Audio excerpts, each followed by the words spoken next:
Bonjour Frédéric, bonjour à toutes et à tous. Aujourd'hui, je vous propose de quitter Erevan et de prendre la route vers le nord. 1h30 de trajet où vous longerez le majestueux lac Sevan avant d'arriver dans la région vallonnée et boisée de Dilijan. Continuez sur ce chemin escarpé en montée. Vous croiserez sans doute quelques vieilles ladas qui portent leurs années sur leur carrosserie bricolée. Vous ne pourrez pas vous tromper, la destination finale se trouve au bout de la route. Bienvenue au monastère de Gauchavank. Vous serez accueilli par une statue imposante d'un moine. Mais tendez l'oreille, si vous venez un dimanche matin, un doux son émane de cette église, construite en pierre volcanique. Ne soyez pas intrigués par cet intérieur assez sombre et franchissez cette porte pour assister à l'office. Je vous souhaite alors d'être emporté par la beauté de ces chants qui se mêlent à l'atmosphère teintée d'encens. Croyants comme non-croyants s'arrêtent et profitent d'un moment hors du temps. Si la France a été nommée fille aînée de l'Église, quel serait le qualificatif pour l'Arménie ? Car en matière de précocité, il faut bien lui reconnaître une place de choix. En 301, l'histoire raconte que Grégoire l'Illuminateur est emprisonné depuis 13 ans dans une fosse à cause de sa foi chrétienne par le roi païen Tridate IV. Mais le souverain tombe subitement malade. Et ce n'est que par l'intervention de Grégoire qu'il retrouvera la santé. En signe de reconnaissance, Tridate IV se convertit et fait du royaume d'Arménie le premier État chrétien au monde, 12 ans avant l'Empire romain. Une fierté encore aujourd'hui pour ses habitants. L'Église apostolique arménienne est née. Elle dispose de son propre patriarche, le Catholicos, qui réside à Etchmiadzin, le Vatican arménien, situé à quelques kilomètres d'Erevan. Un centre religieux avec de magnifiques églises comme celle de la Sainte Mère de Dieu ou de Sainte Gaïanée. Aujourd'hui, la Constitution arménienne garantit la liberté de tous les cultes, mais la République reconnaît la Sainte Église apostolique pour sa mission exceptionnelle d'Église nationale dans la vie spirituelle du peuple arménien. L'Église catholique représente quant à elle moins de 5% des croyants.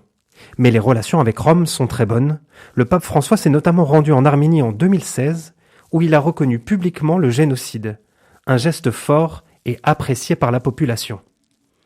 Au quotidien, cette même population a un lien privilégié avec ces lieux de culte. Il n'est pas étonnant de voir les Arméniens se recueillir dans les églises avant d'aller au travail ou au milieu de la journée.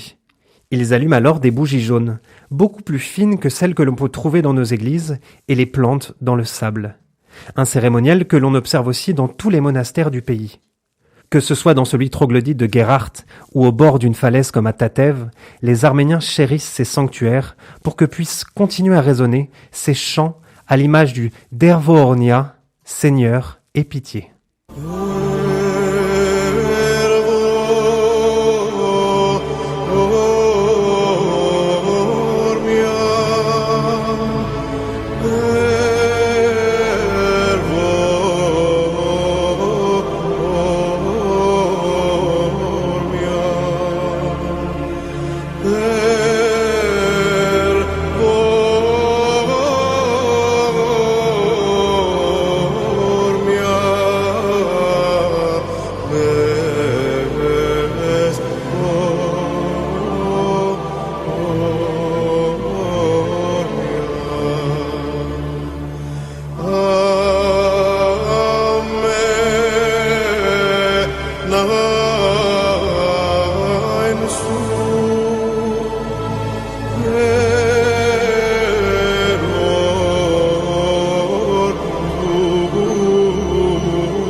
Just